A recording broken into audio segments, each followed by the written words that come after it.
Naglalakad po sa 9th Street sa Caloocan City ang babaeng yan matapos mag-exercise nang supot-put ang mga demotorsiklong salarin. Dahan-dahan nilang sinundan ng babae, saka hinablot ang cellphone nito. Nadapa pa ang biktima at bahagyang nakaladkad. Nagtamo po siya ng galos sa tuhod at sa kamay. Ang sa biktima, abot sa 72,000 piso na halaga ng cellphone at 5,000 pisong pera ang natangay sa kanya. Nai-report na sa barangay at pulisya ang insidente. Hindi pa opisyal na tag-init pero dama na ang maalinsangang panahon sa bansa.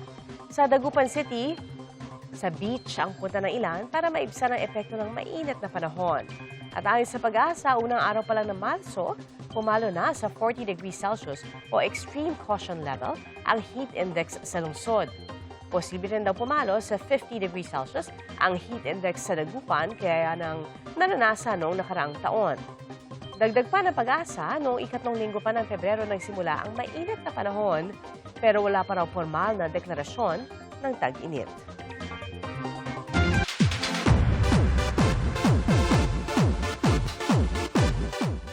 Labis ang pasasalamat ni Kapuso Big Winner Caprice Cayetano sa natanggap na pagmamahal at suporta sa kanyang journey sa bahay ni Kuya. At sa kanyang pagbabalik sa outside world, bukas kaya siya na maging ka-love team ang kapwa housemate na si Heath Hornales? Narito ang showbiz saksi ni Athena Imperial. Overwhelmed pa rin si Kapuso Big Winner Caprice Cayetano sa natanggap niyang pagmamahal at suporta sa kanyang journey sa Pinoy Big Brother Celebrity Collab Edition 2.0. Kung pwede lang po isa-isahin ko mag-thank you sa kanila, gagawin ko. Masaya raw siya sa bahay ni Kuya kahit may mga kinaharap na hamon. Pinakamahirap nga raw ay ang pagkamis niya sa kanyang pamilya, kaya ganoon na lang siya naging emosyonal ng pag-usapan nito sa GMA Integrated News interviews. Nung narinig ko pa lang po na Big Winner po ako, hinanap ko po talaga sila sa audience. Sabi ko, hulo, sila mami, gusto ko na silang i-hug. Kaya masaya po talaga ako na nakita ko po sila nung time na yon. Sinagot din ni Caprice ang pag-ship sa kanila ng Kapuso's second big placer na si Heath Hornales. Tawag nga sa kanila, Kapit. Are you open to maging ka-love team thing?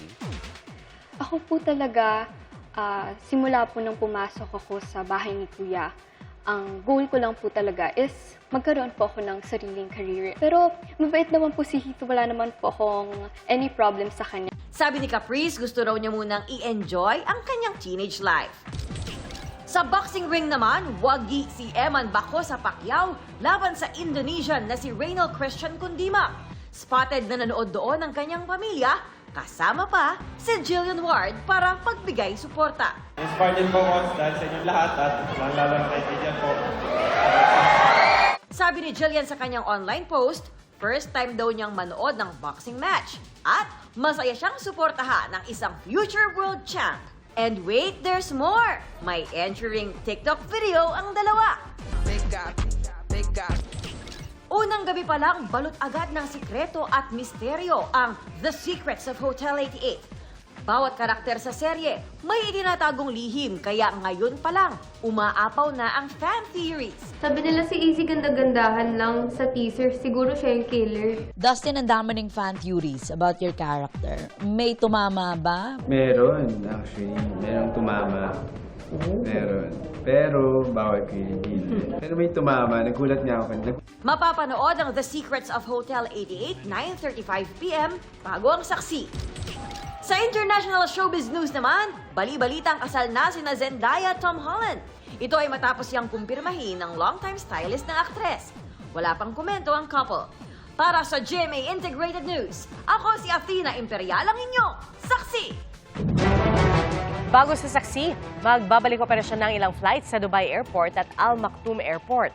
Pero magiging limitado lamang ito.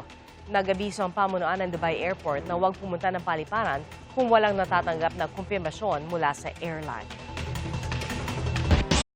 Mga kapuso, maging una sa saksi. Mag-subscribe sa GMA Integrated News sa YouTube para sa iba't ibang balita.